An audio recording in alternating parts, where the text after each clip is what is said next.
नमस्कार, स्वागत है आपका TV9 भारतवर्ष के स्पेशल बुलेटिन में। आपके साथ मैं हूं सुमेरा खान। इस वक्त की बड़ी खबर आपको बता दें, मध्य पूर्व में टकराव का नया दौर शुरू हो गया है। ईरान और इजरायल दोनों एक दूसरे पर मनोवैज्ञानिक दबाव बनाने में जुटे हुए हैं और ये जाहिर कर रहे हैं कि वो दूसरी जंग के लिए भी बिल्कुल तैयार हैं। लेकिन इजरायल का ध्यान ईरान के साथ साथ यमन पर भी है। इजरायल हूती को सबक सिखाने के लिए यमन पर धावा बोल सकता है। इजरायल के रक्षा मंत्री ने इसकी चेतावनी भी जारी कर दी है। यानी ये साफ है कि मध्य पूर्व में वार पलटवार का दौर थमने वाला नहीं है। मध्य पूर्व के हालात पूरी दुनिया को मुश्किलों में डाल सकते हैं। इसी से जुड़ी बड़ी खबर यह कि ईरान ने जारी किया है हमले का एक नया वीडियो। बीरशेबा पर हमले का वीडियो ईरान द्वारा जारी किया गया। 20 जून को बीरशेबा पर हमला हुआ था, जिसकी वजह से इजरायल में बड़ा नुकसान हुआ था। अब ईरान की तरफ से इसका वीडियो जारी किया गया है। दिखाया गया है कि किस तरह से यह हमला किया गया। दोनों तरफ से, ईरान और इजरायल दोनों तरफ से, अब जबकि सीज फायर घोषित किया गया है उसके बाद से लगातार ये वीडियो जारी किए जा रहे हैं। बताया जा रहा है कि उनके निशाने कितने सटीक थे, उन्होंने किस तरह से नुकसान पहुंचाया एक दूसरे को। ईरान की तरफ से जो ये वीडियो जारी किया गया है, इजरायल में ईरान द्वारा किए गए हमले का है। बीरशेबा में जो हमला किया गया था उसके बाद किस तरह का नुकसान वहां हुआ था, उसका ये वीडियो ईरान ने जारी किया है। लेकिन इस बीच हूती लड़ाकों का चौंकाने वाला एक नया वीडियो सामने आया है। बाइक चलाते हुए टारगेट पर फायरिंग कर रहे हैं। टारगेट पर अमेरिका और इजरायल के झंडे हैं। देखिए किस तरह से ये हूती की तरफ से वीडियो जारी किया गया है। संदेश देने की कोशिश हूती की तरफ से कि वो अभी भी लगातार इजरायल और अमेरिका पर हमले करने के लिए तैयार है। देखिए कैसे झंडे लगाए गए हैं और उस पर हमला किया जा रहा है।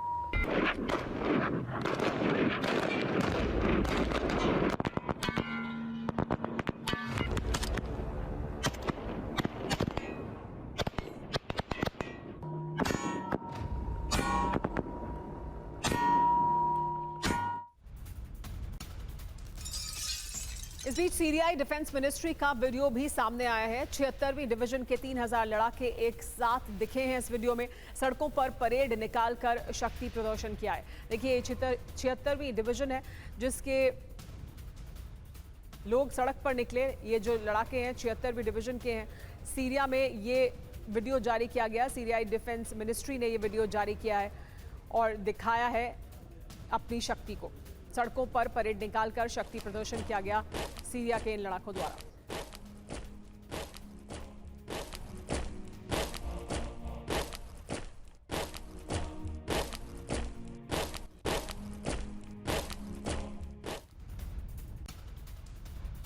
इस बीच तेहरान में 3 मिलिट्री बेस पर हमला हुआ है। तेहरान के पास है ये तीनों मिलिट्री बेस जिन पर हमला किया गया। लगातार तेहरान से इस तरह की तस्वीरें और जानकारी सामने आ रही हैं जो ये बताती हैं कि तेहरान में अभी भी हालात ठीक नहीं हैं।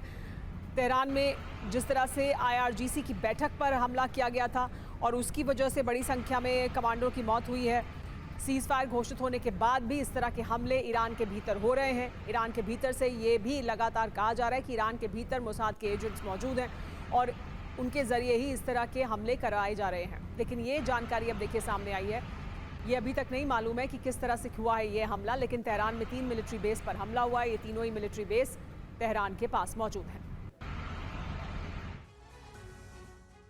ईरान और अमेरिका और इजरायल के बीच बढ़ते तनाव के दौरान ईरान के पास दिखा है अमेरिकी वॉरशिप। सैटेलाइट तस्वीर से सामने आई है ये जानकारी। सीज फायर के 6 दिन बाद अरब सागर पहुंचा है ये युद्धपोत। तो देखिए अमेरिका की तैयारी दिखाई दे रही है। डोनाल्ड ट्रंप द्वारा लगातार बयान भी दिए जा रहे हैं और अब ये युद्धपोत दिखाई दिया है। ये युद्धपोत सीज फायर घोषित होने के 6 दिन बाद इस इलाके में पहुंचा है। ईरान के पास दिखा है ये अमेरिकी वॉरशिप। सीज फायर के 6 दिन बाद ये अरब सागर पहुंचा है।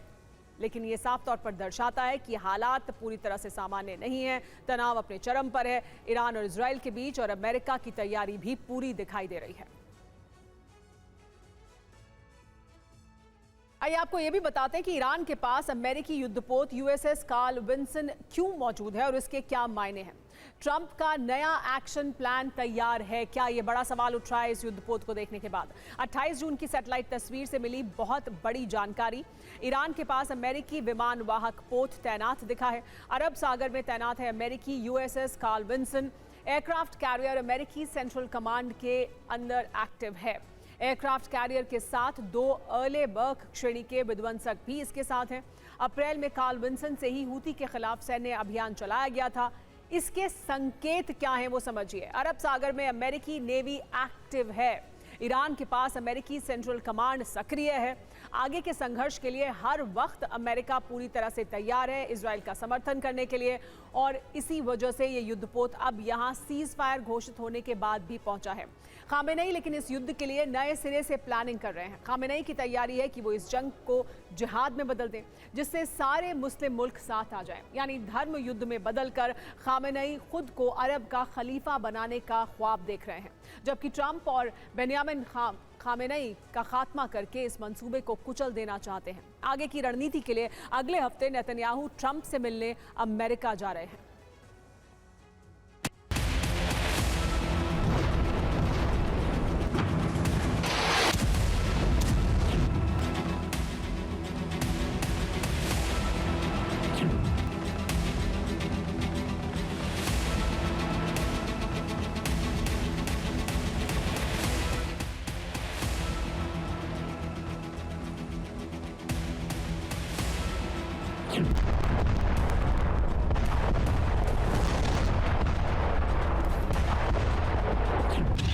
अब खामेनेई ने जिहादी तलवार निकाल ली है। अब जंग आर पार की होगी।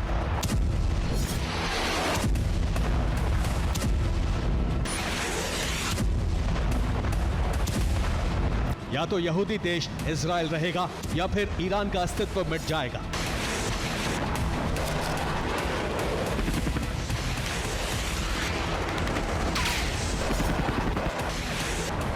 खामेनेई ने ऐलान कर दिया है कि विध्वंस होकर रहेगा, यानी खामेनेई और खतरनाक हो गए हैं।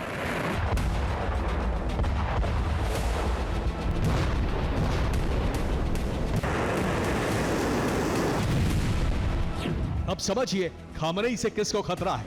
खामेनेई का पहला टारगेट बेंजामिन नेतन्याहू है। क्यों, यह भी समझिए। बेंजामिन नेतन्याहू ने ईरान पर हमला करके खामेनेई का गुस्सा बढ़ा दिया, जबकि इससे पहले वो गाजा में हमले करके भूल कर चुके हैं। खामेनेई के दूसरे टारगेट पर डोनाल्ड ट्रंप हैं, क्योंकि ट्रंप ने ईरान के एटमी ठिकानों पर हमला कराया। दूसरी तरफ हमास और दूसरे प्रॉक्सी गुटों पर इजराइल के हमले को समर्थन दिया। इसके अलावा तीसरे टारगेट पर अरब के वो देश हैं जो अमेरिका के मित्र देश हैं, जिसमें सऊदी अरब, यूएई और जॉर्डन का नाम सबसे ऊपर है।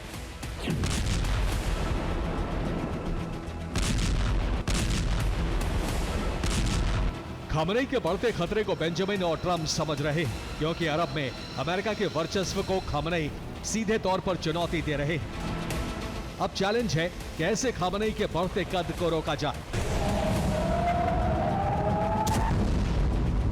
क्योंकि ईरान के इजराइल पर विध्वंसक पलटवार से खामेनेई का रुतबा पहले से बढ़ गया है। अब खामेनेई और खूंखार हो चुके हैं। वो बंकर से ही फरमान जारी कर रहे हैं, जबकि खामेनेई के इशारे पर ईरान फिर से न्यूक्लियर प्रोग्राम शुरू करने जा रहा है। लेकिन तीसरा सबसे बड़ा खतरा है अयातुल्लाह खामेनेई इस जंग को जिहाद युद्ध में बदलना चाहते हैं।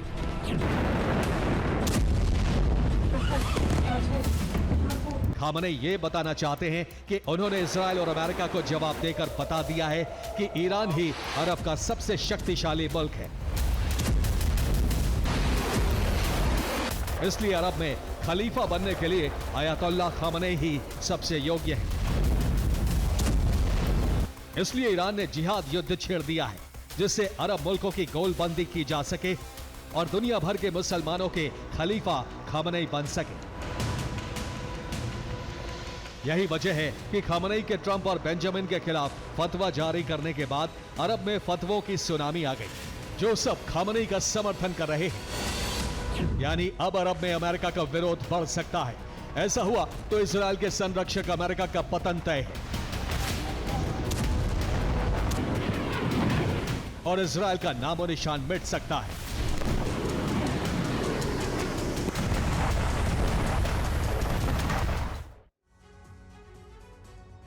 ईरान के खिलाफ यूरोप में बड़ी प्लानिंग चल रही है। ईरानी मिसाइल पर यूरोप के देशों की नजर है। ईरानी मिसाइल कार्यक्रम को खतरा मान रहे हैं ये तमाम देश। इजराइल खास तौर पर ये बड़ी रणनीति रखता है और अमेरिका उसका साथ दे रहा है कि ईरान के मिसाइल प्रोग्राम को पूरी तरह से खत्म किया जाए। युद्ध की शुरुआत में भी इजरायल की तरफ से कहा गया था कि उसका सबसे बड़ा मकसद परमाणु कार्यक्रम को खत्म करना है और साथ ही दूसरा बड़ा मकसद मिसाइल प्रोग्राम को ईरान के पूरी तरह से खत्म करना है। अब यूरोप भी मानता है, यूरोप के देशों की भी नजर है ईरान के इस मिसाइल प्रोग्राम पर। यूरोप के कई देश ईरान के सीक्रेट दुश्मन हैं, कैसे जानिए। अब पश्चिमी देशों के टारगेट पर ईरानी मिसाइल ठिकाने हैं। ईरानी मिसाइल कार्यक्रम को रोकने की प्लानिंग तैयार हो गई है। यूरोप के कई देश ईरानी मिसाइल पावर से डरे हुए हैं। यूरोप का मानना है कि ये परमाणु कार्यक्रम से ज्यादा घातक है। भौगोलिक निकटता के कारण अधिक गंभीर खतरा है ईरान के पास इस तरह के मिसाइल होने का।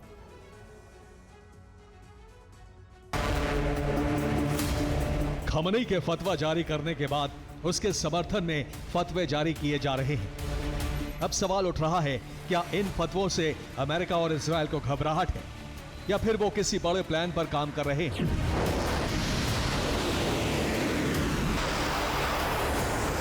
प्रेसिडेंट ट्रंप के खिलाफ एक फतवा जारी हुआ है ईरान से, जो सलमान रश्दी के खिलाफ जारी हुआ था, और उस फतवे में उनकी डेथ का फरमान जारी किया गया है। इसको लेकर अमेरिका में कितना कंसर्न है? ईरान के फतवा के बारे में बेहतर हो कि आप ईरान का रुजू किए।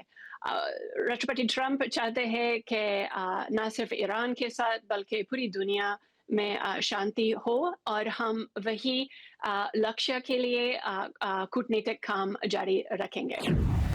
अगर फतवा ट्रंप और बेंजामिन के खात्मे के लिए जारी किया गया है तो खतरा खामनेई को भी है, क्योंकि ये सवाल बार बार उठ रहा है कि खामनेई बंकर से बाहर क्यों नहीं आ रहे।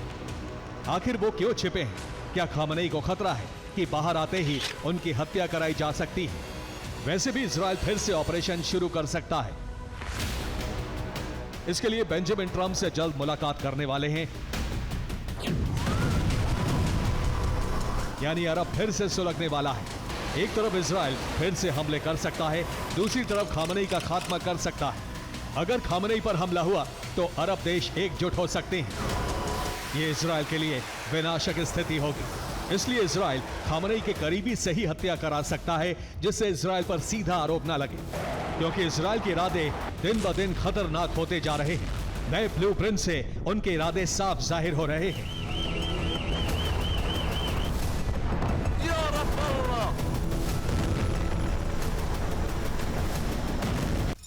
लेकिन एटमी हथियार बनाने पर अड़ा हुआ है ईरान। ईरान ने कहा है कि यूरेनियम का संवर्धन हम करेंगे। ईरान किसी भी सूरत में पीछे हटने के लिए तैयार नहीं है। ईरान का कहना है कि वो यूरेनियम का संवर्धन करेंगे। खामनेई अमेरिका और इजरायल के लिए बड़ा खतरा बन चुके हैं। इसलिए इजरायल और अमेरिका जल्द से जल्द खामनेई को रास्ते से हटाकर ईरान का परमाणु कार्यक्रम तबाह कर देना चाहते हैं। इसके लिए मोसाद एजेंट को काम पर लगाया है। कई एजेंट की गिरफ्तारी से खुलासा हुआ है, जबकि इजरायल इस काम के लिए खामनेई के किसी करीबी का इस्तेमाल करा सकता है। लेकिन इसकी आशंका बेहद कम है, क्योंकि खामनेई तक पहुंच सिर्फ गिने चुने लोगों की है, जो उनके परिवार के सदस्य और भरोसेमंद कमांडर हैं। इस बात की भी आशंका है, अगर कोई भी खामनेई के कत्ल की साजिश से जुड़ा हुआ मिला तो उसका बच पाना मुश्किल होगा। बावजूद इसके कई नाम सामने आ रहे हैं। IRGC का डिप्टी कमांडर अली फादवी, ईरान सरकार में रहे पूर्व रक्षा मंत्री अली शमखानी, IRGC की कुद्स फोर्स के कमांडर इस्माइल कानी, IRGC इंटेलिजेंस विंग के चीफ हुसैन तैयब को लेकर शक गहरा रहा है। जबकि मारे गए फेरदून अब्बासी भी मोसाद को सहयोग करने के संदिग्ध हैं। साथ ही मोसाद कानी के जासूस होने से इनकार कर चुका है। अब सवाल उठ रहा है, मोसाद का सुपर जासूस कौन है? ईरानी मिलिट्री एजेंसी के रडार पर कई नाम हैं, जिनके बारे में इनपुट मोसाद के पकड़े जासूसों से मिला है। अब ये इजरायल का झांसा देने वाला प्लान है, जिससे खामनेई के करीबियों में फूट डाली जा सके, या फिर वो खामनेई तक पहुंचने का रास्ता ढूंढ चुका है और कभी भी खात्मा कर सकता है। इस पर सस्पेंस बाकी है।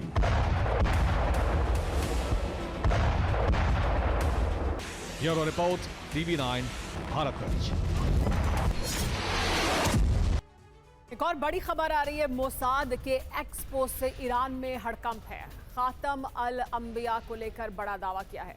मोसाद ने नए कमांडर को लेकर दावा किया है। मोसाद ने कहा है कि नए कमांडर का नाम जानते हैं। देखिए, ये पोस्ट किया गया है एक्स पर मोसाद की तरफ से खातम अल अंबिया का नया कमांडर कौन है ये जानते हैं, ये सवाल पूछा गया है। तो देखिए ये मोसाद की तरफ से जारी किया गया एक्सपोस्ट और इस एक्सपोस्ट से ईरान में हड़कंप। ये कहा गया है कि that we know exactly what is his name and we are all acquainted with him. तो देखिए क्या कहा गया है, हम मुख्यालय के नए कमांडर को जानते हैं, ये कहा है मोसाद ने। मोसाद ने एक्सपोस्ट से दी है इसकी जानकारी। ईरान के कई हिस्सों से लाखों तस्वीरें ली गई हैं।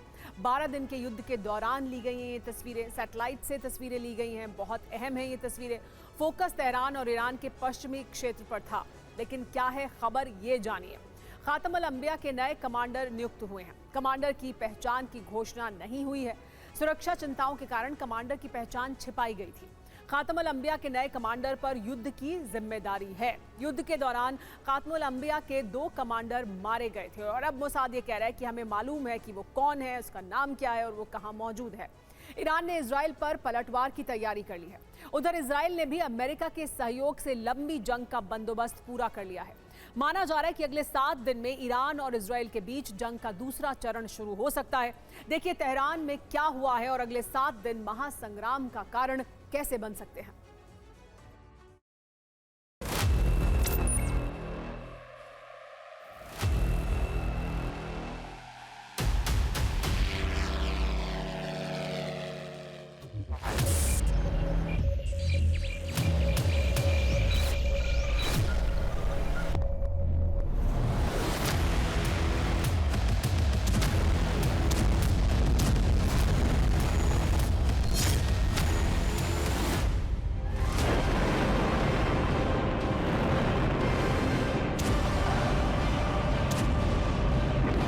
जून को ईरान और इजराइल में बारूद बरसना बंद हुआ।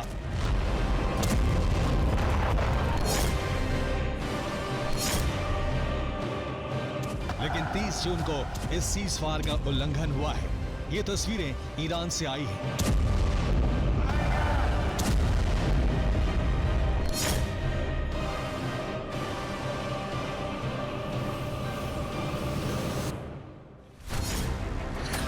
बीती रात इजरायली खुफिया एजेंसी मोसाद ने तेहरान पर हमले किए हैं।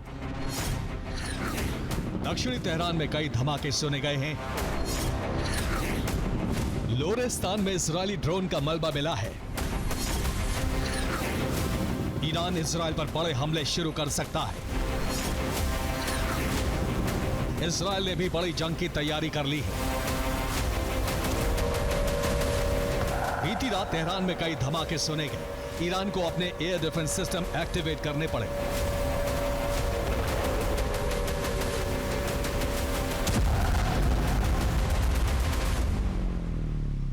तेहरान में हुए धमाकों पर रिपोर्ट है कि इजराइल ने आईआरजीसी के बड़े कमांडरों की बैठक के दौरान हमला किया।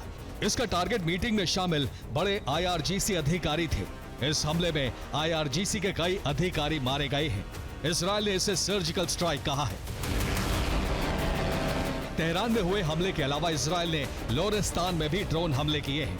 ये इंटरसेप्ट किए गए ड्रोन का मलबा है।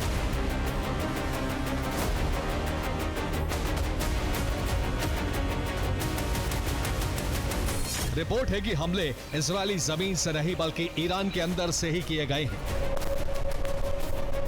तेहरान और लोरेस्तान में किए गए हमले मोसाद एजेंट्स का ऑपरेशन है। मोसाद के एजेंट ईरान के अंदर से ही ड्रोन हमले कर रहे हैं। ईरान की रिपोर्ट है कि इन हमलों में इलॉन मस्क की सैटेलाइट इंटरनेट सर्विस देने वाली कंपनी स्टारलिंक भी शामिल है। ईरान में स्टारलिंक पर प्रतिबंध है। ईरान ने कहा है कि मोसाद को स्टारलिंक सैटेलाइट से इंटरनेट की सर्विस दी जा रही है। स्टारलिंक का इस्तेमाल करके मोसाद ईरान के अंदर सर्जिकल ऑपरेशन चला रहा है।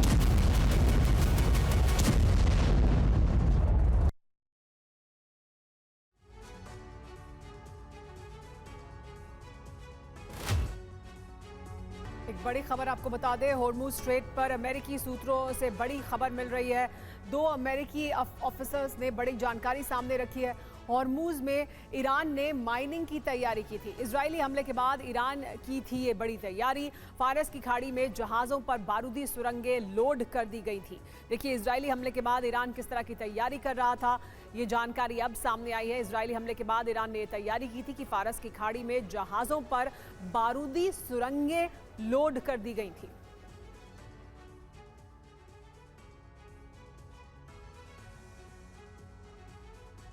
हॉर्मोज की खाड़ी में ग्लोबल टेंशन बढ़ी है। ईरान ने माइंस बिछाने की तैयारी की थी। 13 जून के हमले के बाद ईरान ने बड़ी तैयारी की। फारस की खाड़ी में जहाज़ों पर माइनिंग, हॉर्मूज स्ट्रेट बंद करने की तैयारी थी। ईरानी संसद में पास हुआ था इसका प्रस्ताव। अगर ईरान माइंस बिछा देता तो क्या होता, ये समझिए। ग्लोबल ऑयल सप्लाई पर इसका सीधा असर होता। दुनिया में तेल की कीमतें बढ़ती। ओपेक देशों का एक्सपोर्ट पूरी तरह रुक जाता। यूएस नेवी के 5वें बेड़े को एक्टिव होता। फारस की खाड़ी जंग का मैदान बन जाती इसकी वजह से। स्ट्रेट ऑफ हॉर्मूज की अहमियत को भी समझ लीजिए। स्ट्रेट ऑफ हॉर्मूज फारस की खाड़ी और ओमान की खाड़ी को आपस में जोड़ती है। ये 33 किलोमीटर चौड़ा संकरा रास्ता है। यहाँ 3 किलोमीटर की शिपिंग लेन है।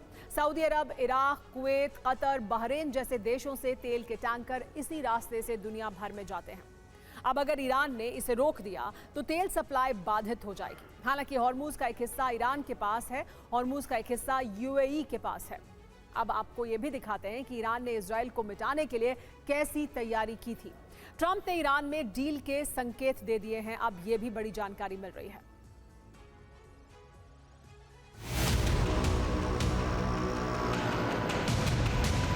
इस ऑपरेशन के बाद माना जा रहा है कि ईरान इजराइल पर बड़े हमले शुरू कर सकता है। ईरान के सुप्रीम लीडर खामनेई ने कहा है कि ईरान सरेंडर नहीं करेगा।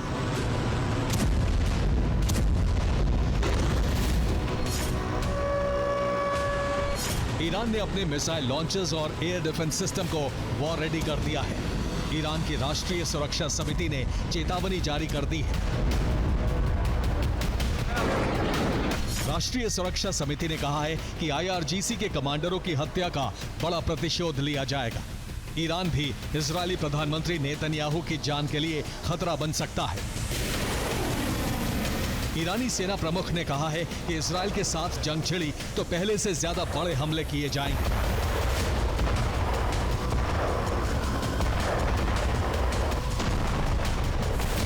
ईरान का जवाब विनाशकारी होगा। सीज फायर का उल्लंघन करने के बाद इजराइल भी बड़ी जंग की तैयारी में जुट गया है। इजराइल के प्रधानमंत्री बेंजामिन नेतन्याहू 7 जुलाई को अमेरिका दौरे पर जाने वाले हैं। इस दौरे में इजराइल पर हमलों की रणनीति तय की जाएगी। इस रणनीति के संकेत अमेरिकी राष्ट्रपति ने सीरिया के लिए नरमी दिखाकर दे दिए हैं।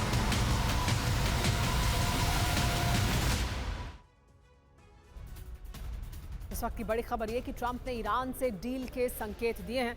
ट्रंप ने कहा कि ईरान से जो चाहेंगे वो मिलेगा। ट्रंप ने यह भी कहा कि बमबारी में ईरान कमजोर हुआ है।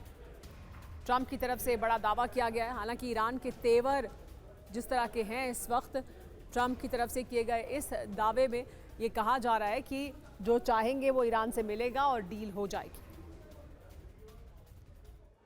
लेकिन आइए समझते हैं कि ईरान के सख्त तेवर और ट्रंप के इस बयान के मायने क्या हैं। ट्रंप ने क्यों कहा है कि ईरान से जो चाहेंगे मिलेगा। खबर यह है कि ट्रंप ने ईरान को लेकर चौंकाने वाला दावा कर दिया है। ट्रंप ने कहा है कि ईरान हमले और प्रतिबंधों से कमजोर हो गया है। ट्रंप ने यह भी कहा कि मांगों का विरोध करने की स्थिति में नहीं है ईरान। ट्रंप ने यह भी कहा कि तेहरान से जो भी हम चाहेंगे वो हम हासिल कर लेंगे। पत्रकारों के सवाल के जवाब में राष्ट्रपति ट्रंप ने कहा कि ईरान से एटमी डील को लेकर सवाल पूछे गए थे।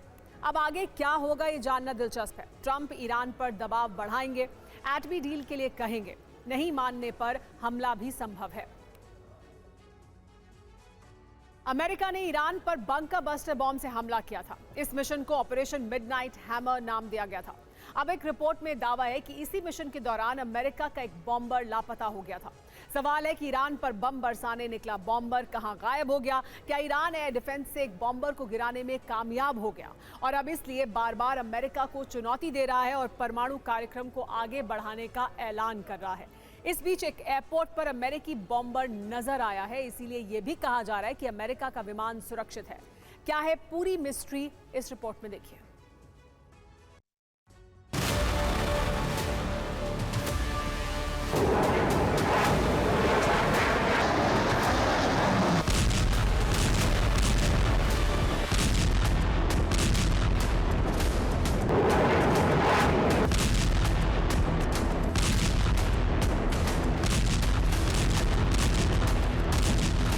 अमेरिका का एक सीक्रेट मिशन क्या बहुत बड़े नुकसान की वजह बना?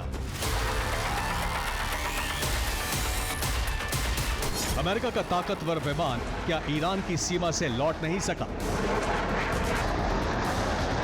आसमान से बंकर बस्टर बरसाने वाला B-2 बॉम्बर क्या किसी मिसाइल का शिकार बन गया? अमेरिका के ऑपरेशन मिडनाइट हैमर की नाकामी की पहली कहानी ईरान का यूरेनियम सुरक्षित होने के दावे के साथ शुरू हुई थी।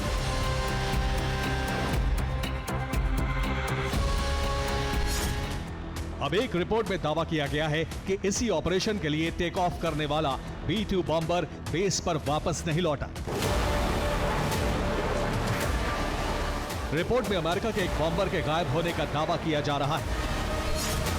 रिपोर्ट के मुताबिक ईरान पर हमले के लिए 2 ग्रुप बनाए गए थे। एक ग्रुप का काम ईरान को चकमा देना था, दूसरे का काम ईरान पर हमला करना था।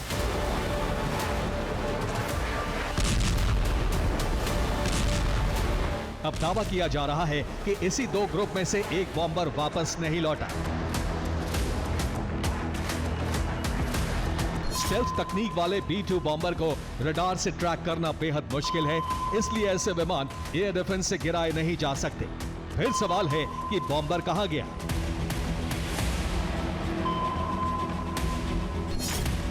एक्सपर्ट्स के मुताबिक B-2 बॉम्बर का रेडियो स्विच ऑफ हो सकता है, इसलिए B-2 बॉम्बर की लोकेशन नहीं ली जा सकती। एक्सपर्ट्स को अंदेशा है कि अमेरिका एक बॉम्बर को किसी सीक्रेट जगह पर तैनात कर सकता है।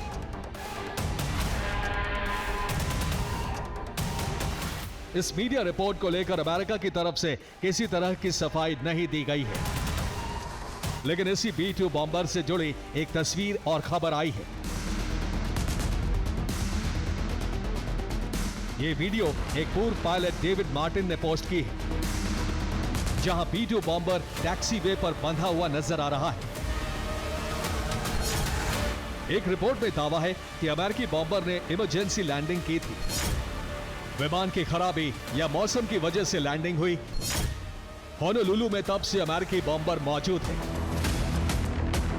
अब सवाल है कि क्या यह वही बॉम्बर है जिसके लापता होने की बात कही गई है? अमेरिका के B-2 बॉम्बर को ट्रैक करना बेहद मुश्किल है और इसका हर ऑपरेशन बेहद सीक्रेट रहता है।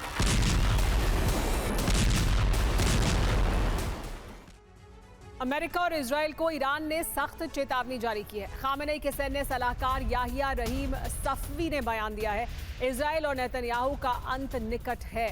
याहिया रहीम सफवी ने कहा है कि हजारों मिसाइलें तैयार हैं। ईरान वर्सेस इजराइल क्या फिर होगा युद्ध भयंकर? ये सवाल क्यों उठ रहा है? पिछले 12 घंटे में क्या कुछ हुआ है, जान लीजिए।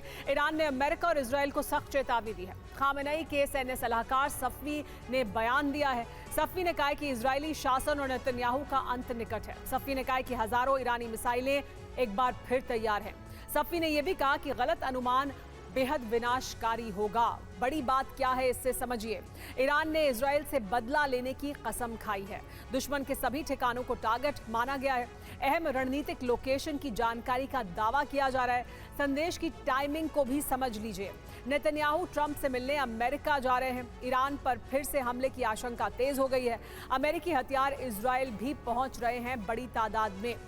लेकिन अमेरिका और इजराइल में किस तरह से तनाव बढ़ता जा रहा है और ईरान की तरफ से क्या संकेत दिए जा रहे हैं, इसे आपको और विस्तार से समझाते हैं।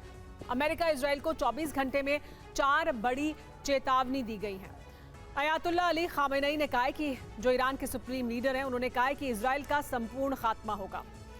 ग्रैंड अयातुल्ला नासिर मकारिब शिराजी ने कहा है कि ईरान के ये सबसे बड़े मुफ्ती हैं। उन्होंने कहा है कि ट्रंप नेतन्याहू को अल्लाह के खिलाफ जंग छेड़ने वाला घोषित किया गया है। अयातुल्ला नौरी हमदानी ईरानी शहर हमदान के मुफ्ती हैं। उन्होंने कहा है कि खामेनेई पर हमला करने वाले को सजाए मौत होगी। ग्रैंड अयातुल्ला सैयद अली अकबरी हुसैनी हारी इराकी शहर नजफ के मुख्य मुफ्ती हैं और उन्होंने कहा है कि खामेनेई पर हमला इस्लाम पर हमला माना जाएगा।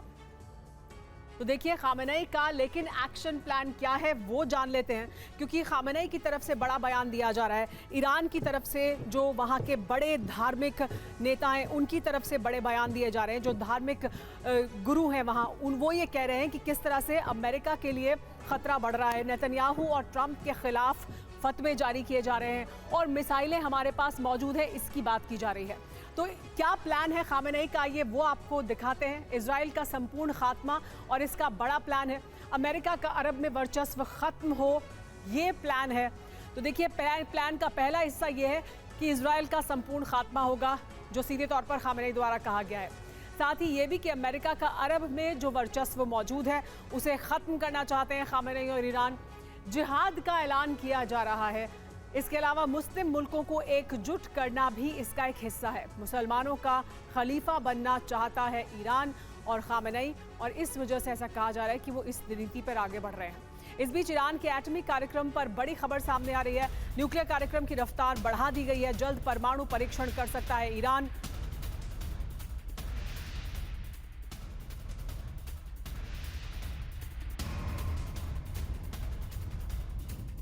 TV9 पर इस बीच अमेरिकी विदेश विभाग की प्रवक्ता ने बयान दिया। उन्होंने कहा कि क्वाड के सैन्य संगठन बनने पर अभी बात नहीं हुई है।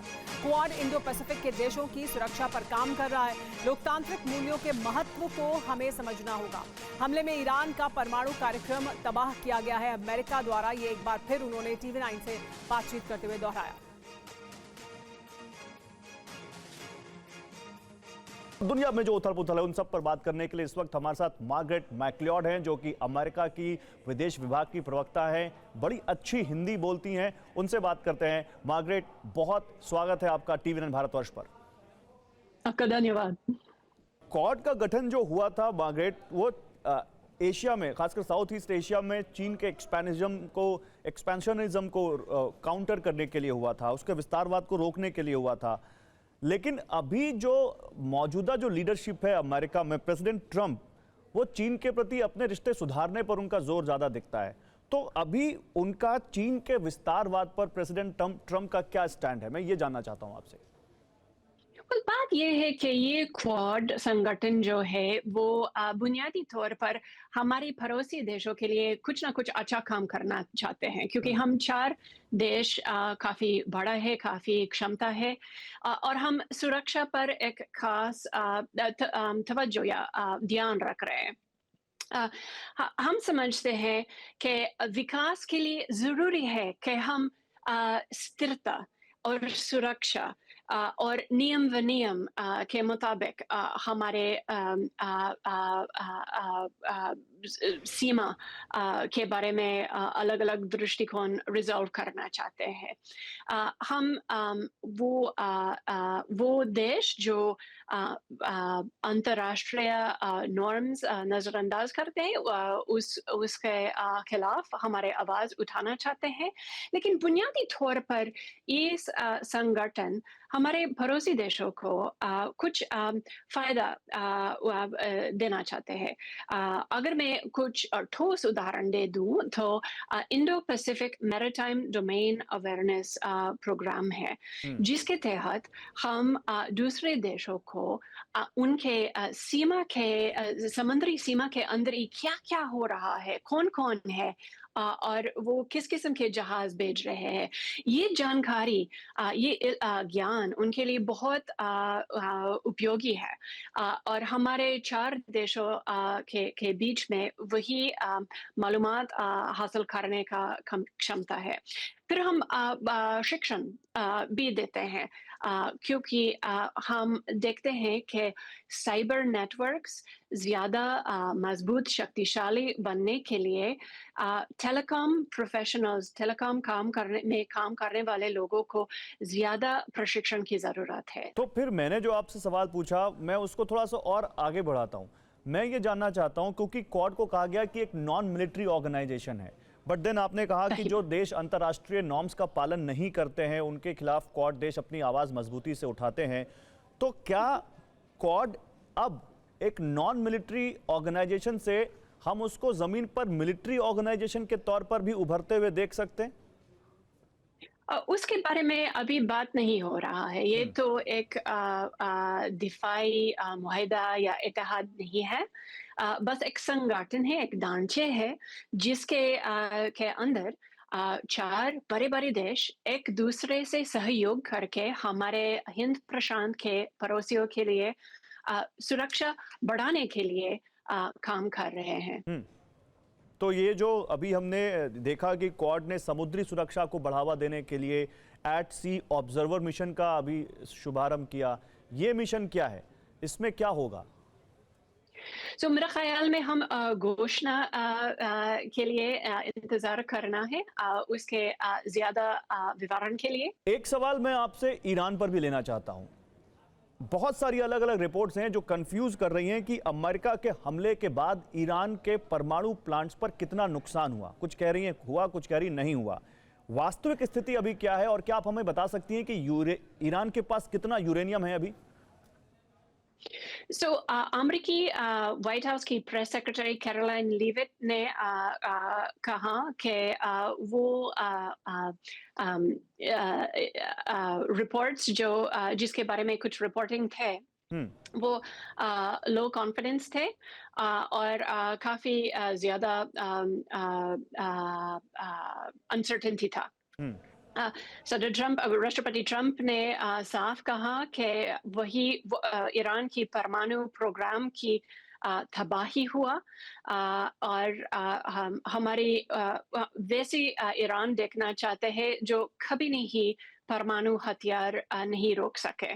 मार्केट, आप हिंदी बहुत अच्छी बोलती हैं। हमारे व्यूवर्स को अगर ये ना पता चले कि मार्केट की हिंदी इतनी अच्छी कैसे है तो फिर ये इंटरव्यू अधूरा रह जाएगा। कैसे है आपकी हिंदी इतनी अच्छी? वो मैं भारत में रहती थी कई साल तक और कक्षा भी ले ली। Thank you so much Margaret, आपका हमारे लिए अपना समय निकालने के लिए और TV9 के दर्शकों को इतनी इंसाइटफुल जानकारियां देने के लिए। Thank you so much.